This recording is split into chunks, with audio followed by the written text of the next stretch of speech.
नमस्कार दोस्तों, ताजमहल प्यार का एक ऐसा प्रतीक है जो आज भी अपनी चमक में खोया हुआ है। करीब 400 साल पहले बनाया गया ताज आज भी अपनी खूबसूरती की वजह से दुनिया के 7 अजूबों में आता है। दोस्तों, ताजमहल को मुगल साम्राज्य के 5वें सम्राट शाहजहां ने अपनी तीसरी पत्नी मुमताज की याद में बनवाया था और मुमताज की मृत्यु 17 जून 1631 को अपने 14वें बच्चे को जन्म देने के दौरान हो गई और उनकी मृत्यु के करीब 1 साल बाद ताज का निर्माण शुरू हुआ और लगभग 1653 में यानी करीब 22 साल बाद 20,000 कारीगरों की मदद से इसे पूरा कर लिया गया। दोस्तों, ताजमहल के निर्माण में लगभग 50 लाख रुपए का खर्च आया था, लेकिन अगर आज इसी तरह का एक दूसरा ताजमहल बनाया जाए तो उसमें लगभग 3500 करोड़ रुपए का खर्च आएगा। दोस्तों, ताजमहल के अंदर 40 प्रकार के हीरे, मोती, नीलम आदि जैसी कीमती पत्थरों का इस्तेमाल किया गया है और इसके निर्माण में सामग्री भारत के साथ साथ चाइना, श्रीलंका से भी इंपोर्ट की गई थी। कहते हैं जब ताजमहल बन रहा था तो सभी सामानों को ढोने के लिए करीब 1000 हाथियों का इस्तेमाल किया गया था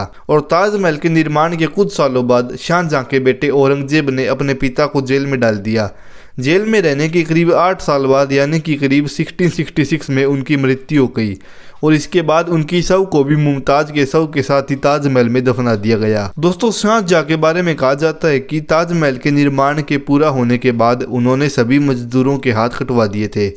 लेकिन इस बात में कोई सच्चाई नहीं है। वास्तव में शाहजहां ने सभी मजदूरों को इतना धन दे दिया ताकि उन्हें पूरी जिंदगी काम ही ना करना पड़े। और यदि आप ताजमहल गए हैं या जाने वाले हैं तो ये एक फैक्ट है कि वहाँ पर आप जो मुमताज़ और शाहजहां की कब्र देखेंगे वो कब्र केवल दिखाने के लिए है, बल्कि उनकी असली कब्र तो ताजमहल के बेसमेंट में है जहाँ पर किसी को भी जाने की अनुमति नहीं है।